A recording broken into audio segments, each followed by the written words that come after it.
سپہر کے 3 بجے ہیں۔ السلام علیکم، یہ ریڈیو پاکستان ہے۔ عشرت ثاقب سے خبریں سنیے۔ وفاقی کابینہ کا اجلاس وزیر اعظم کی زیر صدارت اسلام آباد میں جاری ہے، جس میں ملک کی مجموعی سیاسی اور اقتصادی صورتحال کا جائزہ لیا جا رہا ہے۔ وزیر اعظم نے کہا ہے کہ کورونا ریلیف فنڈ ان مستحق افراد کے لیے مقرر کیا گیا ہے جو لاک ڈاؤن کے باعث بے روزگار ہو گئے ہیں۔ اقوام متحدہ میں عالمی قرضوں کی ادائیگی میں تاخیر کے حوالے سے پاکستان کے اقدام پر مشاورت شروع ہو گئی ہے۔ بلوچستان میں دہشت گردی کے 2 الگ الگ واقعات میں 7 فوجی جوان شہید ہو گئے ہیں۔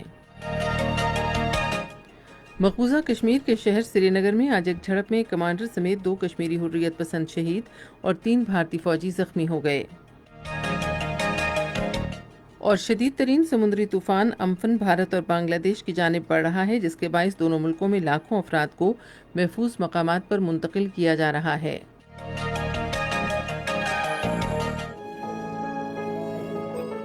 گھبرائیں نہیں، احتیاط کیجیے، کورونا وائرس سے بچاؤ ممکن ہے۔ سردی اور نزلہ زکام کے مریضوں سے دور رہا جائے۔ کھانستے اور چھینکتے وقت منہ اور ناک کو ٹیشو یا رومال سے ڈھانپا جائے۔ ہاتھوں کو بار بار اچھے صابن سے دھویا جائے۔ استعمال کے بعد ٹیشو کو مناسب طریقے سے ضائع کیا جائے تو کورونا وائرس کو پھیلنے سے روکا جا سکتا ہے۔ مزید معلومات کے لیے نیشنل ڈیزاسٹر مینجمنٹ اتھارٹی 111-157-157 اور صحت تحفظ ہیلپ لائن 1166 پر رابطہ کریں۔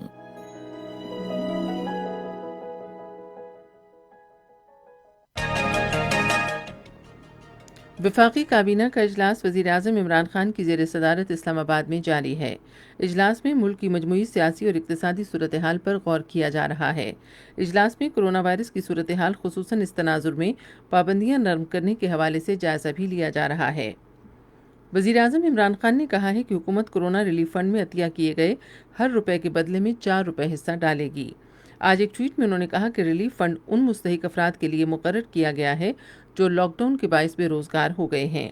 وزیر اعظم نے کہا کہ محنت کشوں کو دی جانے والی رقوم کے حوالے سے احساس پروگرام کے اعداد و شمار اور شفافیت پر مبنی قواعد و ضوابط پر عمل درآمد کیا جائے گا۔ اقوام متحدہ میں عالمی قرضوں کی ادائیگی میں تاخیر کے بارے میں وزیر اعظم عمران خان کے اقدام پر مشاورت شروع ہو گئی ہے۔ تمام علاقوں کے 20 سے زیادہ ملکوں کے سفیروں نے نیو یارک میں اپنے ورچوئل اجلاس میں قرضوں کی ادائیگی میں سہولت کے اقدام پر مشاورت کا پہلا مرحلہ منعقد کیا۔ اجلاس کی صدارت اقوام متحدہ میں پاکستان کے مستقل مندوب ایمبیسڈر منیر اکرم نے کی، جس میں اقوام متحدہ، بین الاقوامی مالیاتی فنڈ، عالمی بینک اور تجارت و ترقی کے بارے میں اقوام متحدہ کانفرنس کے اعلیٰ حکام نے بھی شرکت کی۔ وزیر خارجہ شاہ محمود قریشی نے اپنے افتتاحی کلمات میں جو منیر اکرم نے پڑھ کر سنائے، متعدد ترقی پذیر ملکوں کے قرضوں کی مشکلات حل کرنے کی ضرورت پر زور دیا، جہاں قرضوں کا بحران شدت اختیار کر سکتا ہے۔ انہوں نے امید ظاہر کی کہ غیر رسمی مشاورت میں بعض بامانی اور عملی اقدامات پر معاہدہ طے پا جائے گا۔ اقوام متحدہ کی جنرل اسمبلی کے صدر تجانی محمد باندے نے عمران خان کے اقدام کا خیر مقدم کرتے ہوئے دنیا بھر میں انتہائی مشکلات کا شکار لوگوں کی مدد کے لیے قرض اور رعایتی امداد کے حوالے سے تیزی سے پیش رفت پر زور دیا۔ ملک بھر میں گزشتہ 24 گھنٹے کے دوران مزید 1841 افراد میں کورونا وائرس کی تشخیص ہوئی ہے، جس سے وائرس سے متاثرہ افراد کی مجموعی تعداد 43,966 ہو گئی ہے۔ اب تک پنجاب میں 15,976، سندھ میں 17,241، خیبر پختونخوا میں 6,230، بلوچستان میں 2,820، گلگت بلتستان میں 550، اسلام آباد میں 1,034 اور آزاد کشمیر میں 115 افراد میں وائرس کی تشخیص ہوئی۔ وائرس سے اب تک 12,489 مریض صحتیاب ہوئے، جبکہ 36 مزید اموات کے بعد جاں بحق افراد کی مجموعی تعداد 939 ہو گئی ہے۔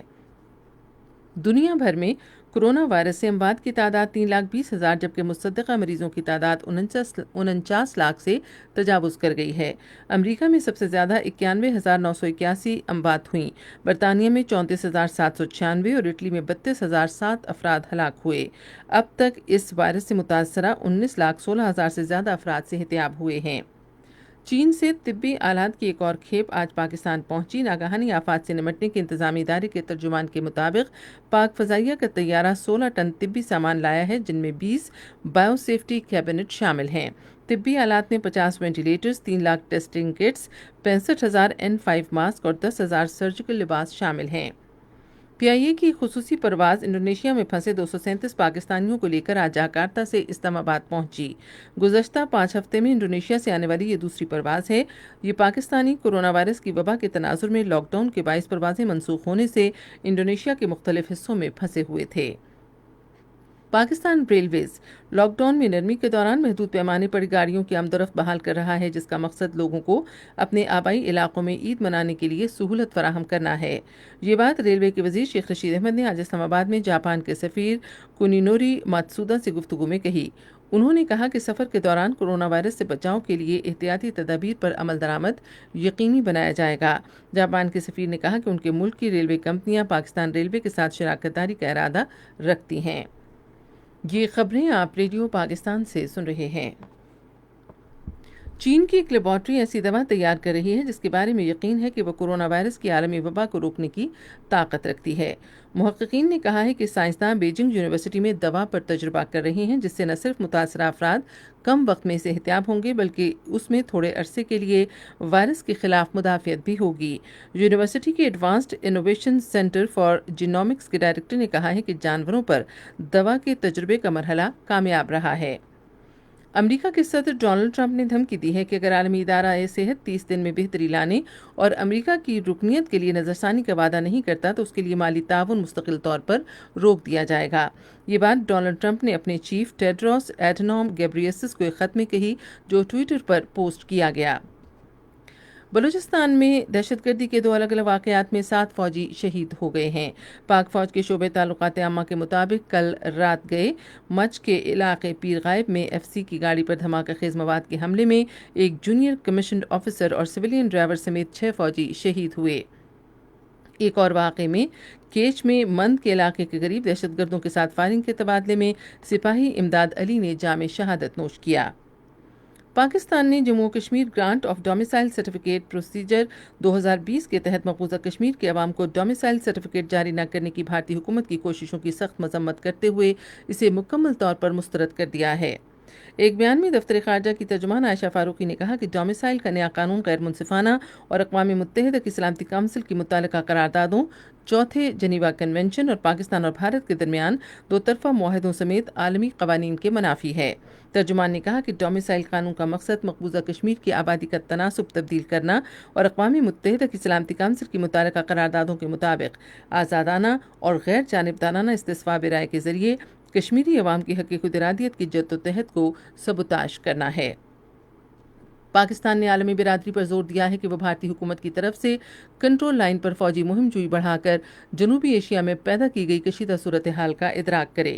یہ بات امریکہ میں پاکستان کے سفیر اسد مجید خان نے دی واشنگٹن پوسٹ میں شائع ہونے والے ایک مضمون میں کہی۔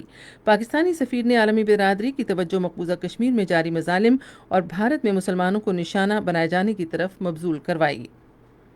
مقبوضہ کشمیر کے علاقے سری نگر میں نواکدل کے مقام پر آج بھارتی فوج کے محاصرے اور تلاشی کی کارروائی کے دوران حزب المجاہد کے ایک اعلیٰ کمانڈر جنید صحرائی اپنے ساتھی سمیت شہید ہو گئے۔ کشمیر میڈیا سروس کے مطابق جنید صحرائی کل جماعتی حریت کانفرنس کے سینئر رہنما محمد اشرف صحرائی کے صاحبزادے تھے۔ قابض فوجیوں نے کارروائی کے دوران کم از کم 2 مقامات بھی تباہ کر دیے۔ سمندری طوفان ایمفن بھارت اور بنگلہ دیش کی جانب بڑھ رہا ہے، جس کے باعث دونوں ملکوں میں لاکھوں افراد کو محفوظ مقامات پر منتقل کیا جا رہا ہے۔ حالیہ برسوں میں آنے والا یہ شدید ترین سمندری طوفان ہے۔ ماہرین موسمیات نے کہا کہ سمندری طوفان کل سپہر یا شام کے وقت مشرقی بھارت اور بنگلہ دیش کے ساحلی علاقے سے ٹکرائے گا اور اس دوران 185 کلومیٹر فی گھنٹے کی رفتار سے ہوائیں چلنے اور کئی میٹر بلند لہریں پیدا ہونے کا امکان ہے۔ اہم خبروں کا خلاصہ ایک بار پھر۔ وفاقی کابینہ کا اجلاس وزیر اعظم کی زیر صدارت اسلام آباد میں جاری ہے، جس میں ملک کی مجموعی سیاسی اور اقتصادی صورتحال کا جائزہ لیا جا رہا ہے۔ اقوام متحدہ میں عالمی قرضوں کی ادائیگی کے تاخیر کے حوالے سے پاکستان کے اقدام پر مشاورت شروع ہو گئی ہے۔ اور بلوچستان میں دہشت گردی کے 2 الگ الگ واقعات میں 7 فوجی جوان شہید ہو گئے ہیں۔ خبریں ختم ہوئیں۔ مزید خبروں اور تجزیوں کے لیے ہماری ویب سائٹ ہے radio.gov.pk اور آپ فیس بک کے link radio Pakistan news official پر براہ راست ویڈیو سٹریمنگ بھی ملاحظہ کر سکتے ہیں۔